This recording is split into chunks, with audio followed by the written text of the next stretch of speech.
Hello everyone, this is a Notifier NFS-320C fire alarm control panel. These were first introduced in the late 2000s and were designed for smaller facilities. The NFS-320C is part of the second generation of Onyx panels produced by Notifier alongside the NFS-2640 and NFS-330. The 320C will use the same CPU as the 2640 with some minor software differences and a smaller enclosure. Despite its small size, the NFS-320C maintained many of the same features of its larger counterpart, including built-in strobe synchronization, networking, and agent release functions. Later on, it will be updated to support various carbon monoxide sensors and Swift wireless devices. The NFS-320C will feature a larger plexiglass window and a slot for one enunciator. Otherwise, it was functionally identical to the original NFS-320. So let's jump right into this. For this demonstration, the NFS-320C has fire, carbon monoxide, and agent release zones. On the table, you have an NBG12LX pole station, a Wheelock LSTW3 ALA amber strobe, and an FSCO 951 carbon monoxide sensor. Down here, we have another NBG12LX, this is an older model, a Wheelock CHDF1 WS24 chime strobe, an FPTI 951 multi-criteria detector. This has photoelectric, thermal, and infrared detection in one sensor, and an FSV 951R high sensitivity photoelectric detector. This can replace older laser detectors like the FSL 751. In this area, we have an FDU80 LCD enunciator, an NBG12L pole station with a mini module behind it. This is serving as a manual release station, a Wheelock AMT multi-tone horn strobe, an FCO A51 multi-criteria detector with photoelectric, thermal, and carbon monoxide sensing, an FST A51R rate of rise heat detector, an FSI A51 ionization smoke detector, and an FMM 101 mini module connected to this button, which is serving as the abort switch. For any fire alarm condition, the CHDF1 and the Wheelock AMT will activate. The AMT will play a chime tone. For any carbon monoxide alarms, the amber strobe will flash, and for any agent release alarms, the AMT will sound in different tones and codings depending on the alarm status. So let's start with the carbon monoxide portion of the system. To test these sensors, we need to disable certain algorithms so they activate quicker.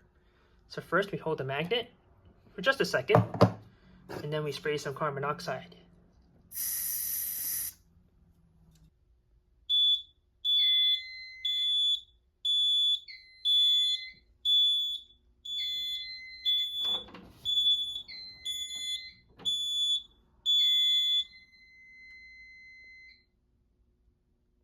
Acknowledge that. Amber strobe is flashing. You get a seal alarm, and that's on zone 2, as indicated on the enunciator. Now to test this CO sensor. Hold the magnet for just a second, and then spray some carbon monoxide.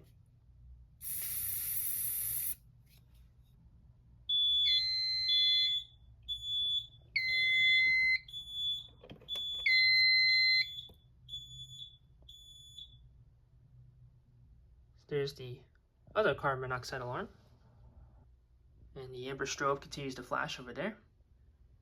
So we'll air out the detectors and then we can reset the system. Detectors should be cleared out now, so let's reset. On the 320 and 2640, there's a system initialization trouble upon reset.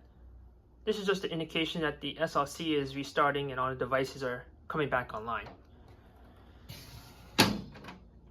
Just gotta wait a couple of seconds and that trouble should go away and we're back to normal. Now for the fire alarm portion of the system. Here we go.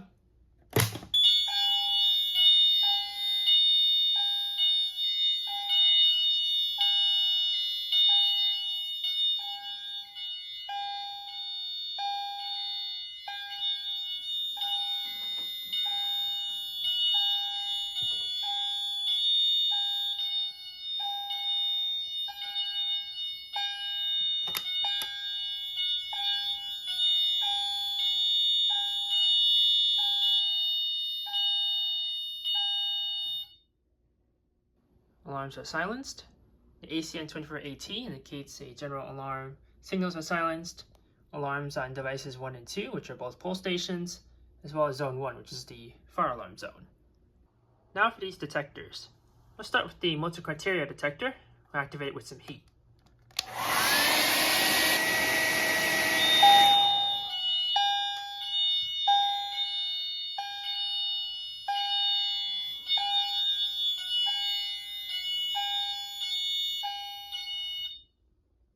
Now detector 2 is an alarm. Detector 1 was the carbon monoxide detector. Now to activate this detector with some smoke.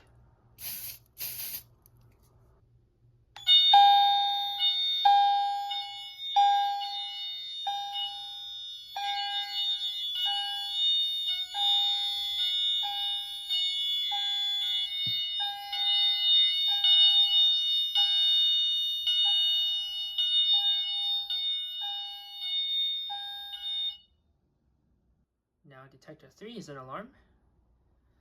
And it shows up on here out of the 4 alarms. It's address 3. Now all the detectors were aired out and the pulse stations were reset, so you can reset the system.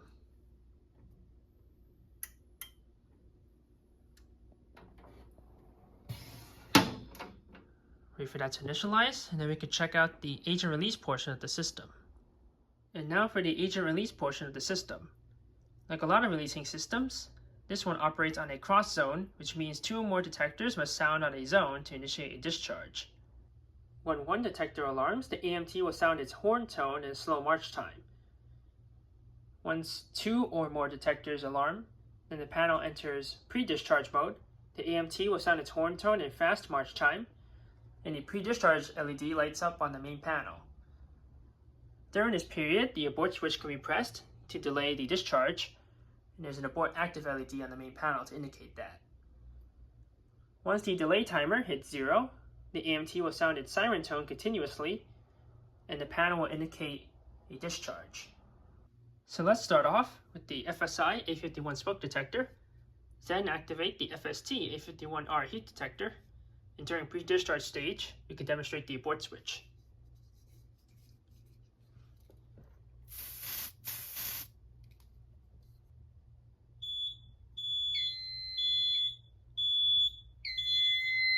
Pick up pre-alarm, spray a little bit more smoke. Never mind.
So both detectors are an alarm, and the AMT is silenced. In a real suppression system, the releasing solenoid would have been activated, probably with an FCM1 REL releasing module, and that doesn't shut off until the system is reset.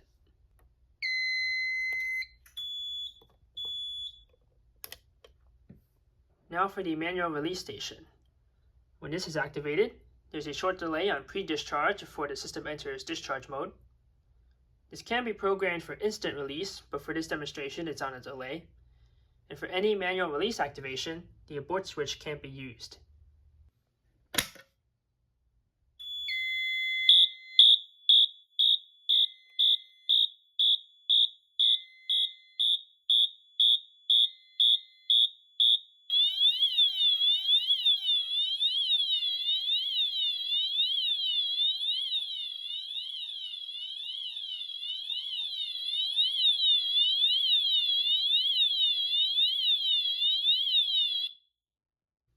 sound stat. Manual release shows up on the FDU80. It's reset now, so we'll reset the system.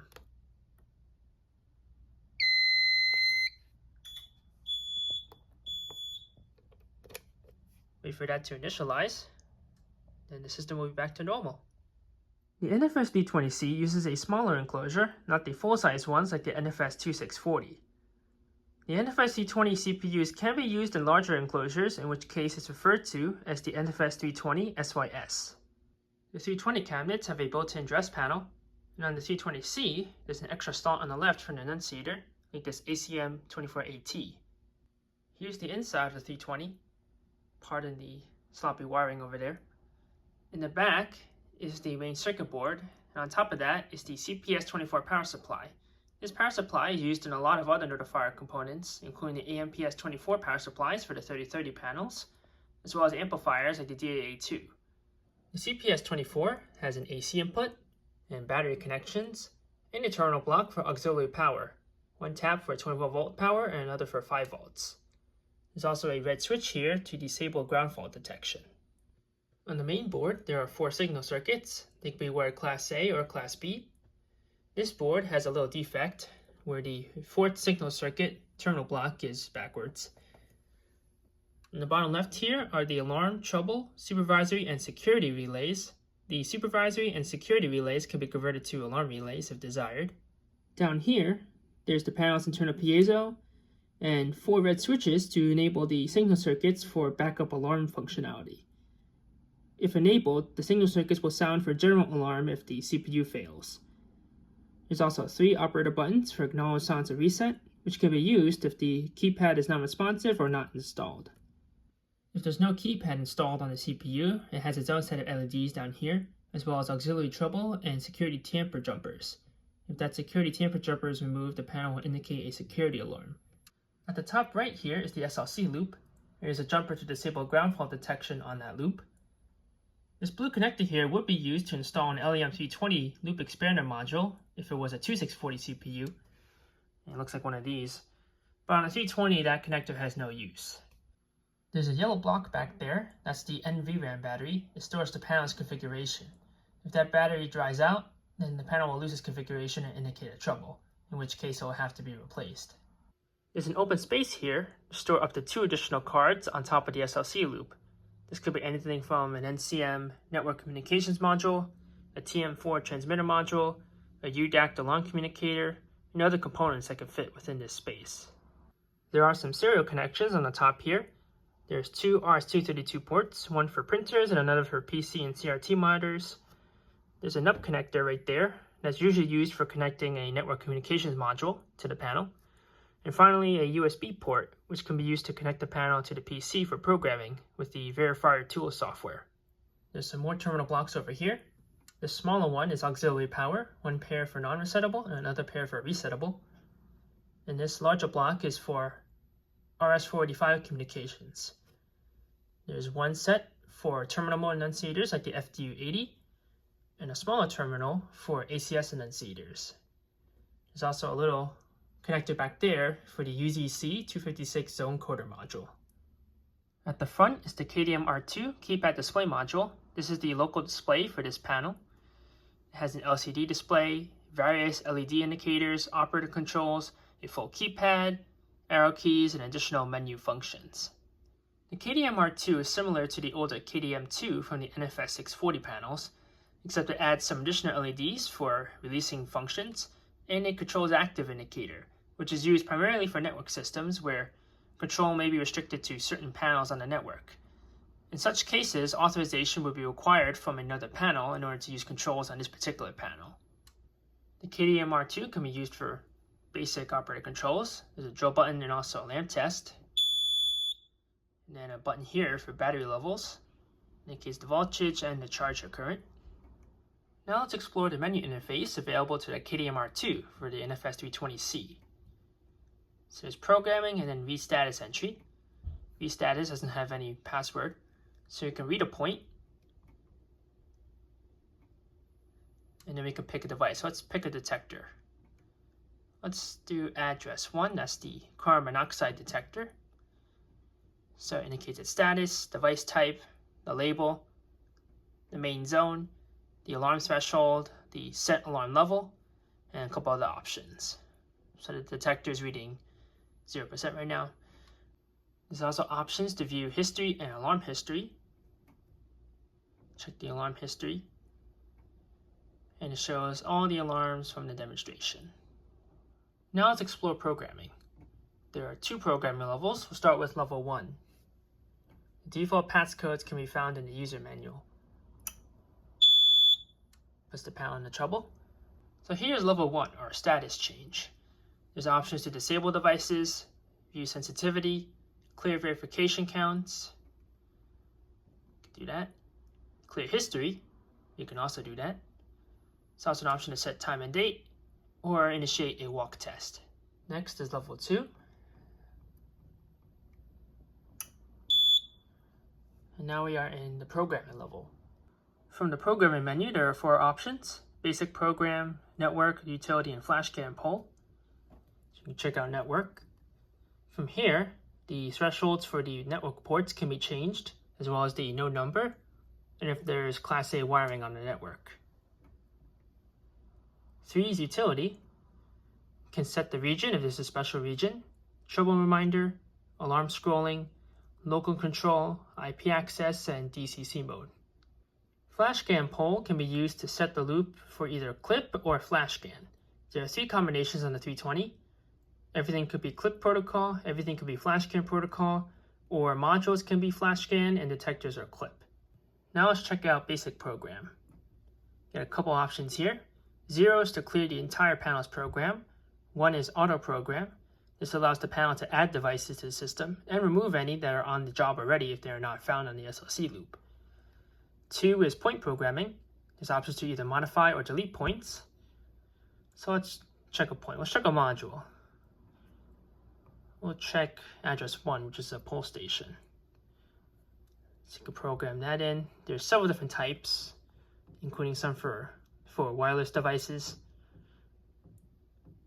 A couple of other options here, including some non-alarm options as well. There's security, supervisory, system monitor, acknowledge, all call, drill switch, evacuate, fire control, non-fire, and so forth. There's also some releasing options here too.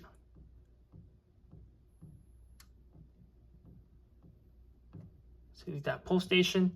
There's also a position for the label, an extended label below the device type, up to 5 zones, and that's the options for modules.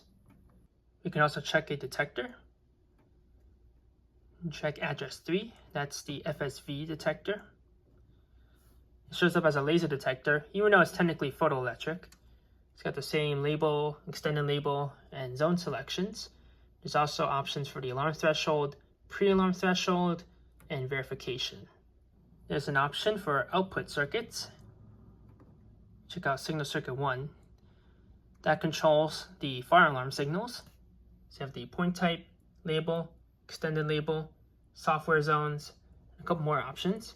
There's an option to switch inhibit if this signal circuit is on an annunciator like the ACM24AT. If switch inhibit is on, then the signal circuit can't be controlled from that annunciator. There's also an option for silenceable and resound options. This is set for silenceable and resound for fires. And then an option to participate in walk test. 3 is for password. This allows changing of the passcodes on the system. If the passcodes were changed on your particular panel, the panel stores them in an encrypted code, which can be decoded using a special software. This decoding software is only available to Notifier technicians though. 4 is message. This sets the system normal message for the panel. 5 is zones, for changing zone labels for the software zones. 6 is special functions. These include several different special functions for the panel. They're stored in different zones. F0 is for pre-signal. R0 to R9 are the releasing zones. Check out releasing zone 1 that was used on the demonstration. There's options to control the delay timer, the abort type, cross-zoning type, and soak timer. F5 and F6 are for time options. F7 is for holiday sensitivity times. F8 is for signal coding. So there's temporal, California code, 2-stage, some sync options, system sensor, gentext, and wheel lock, and march time. F9 is the last option, and that's for pre-alarm. It could be either alert or action. 7 is system options. You can set the delays for silence inhibit, auto silence, verification time, US or international time format, terminal mode supervision, AC delay, terminal type, LED blink for adjustable devices, the SLC loop style, class B in this case, and then if ACS enunciators are used. If ACS is set to Y, then there are options to set the ACS type for each enunciator on the system, up to 32. Option E is check program. This is where the panel indicates any potential errors in the user program. These don't break the system, but they may be an issue if there's any special programming on the panel. So the panel sees detector 1, zone 2 has no outputs on it, and that's intentional. Zone 2 is indicated on the enunciator, and that's the only reason this detector is on zone 2. So that's fine. Some of the releasing detectors also have the same thing, because zone 5 has no outputs either. That's intentional for this system. There's no general alarm outputs because zone 0 is not being used for the system. And no release circuits on releasing zone 1. And that's for the sake of the demonstration. Could put an FCM1 REL on the system to clear that error. And then back to the start. One of the nice features of Notifier panels, including the NFS-320C, is that programming changes can be made and the fire alarm system is still operational. Once any programming changes are made, the programming mode can be exited and the panel goes right back to normal. The only time the panel will restart is if any changes are made in flash scan poll. The second generation of Onyx panels, including the NFS-320C, undergo frequent updates. This particular panel is on firmware version 27. This firmware version adds support for the FSCR951 and the FPC951 detectors, along with a couple other bug fixes. One of the older firmware changes also introduced the system initialization trouble, which is not present on some earlier versions of these panels. And that is it for the Notifier NFS-320C. As of recording, these panels are still in production, and in a few years these panels would have spent 20 years on the market, which for a modern fire alarm panel is quite a long time. The Onyx series are high-end fire alarm panels, and thus they tend to be very expensive to purchase. Nonetheless, if you happen to acquire one of these panels, or the 2640, these panels have an excellent trade-off between power and accessibility. The NFS-320C has many powerful features, including agent release, simple network programming, zone correlations, all while supporting the full line of Notifier's adjustable detectors and modules. These options are easily programmable from the front keypad, and only a few functions, like logic equations, require the software to program.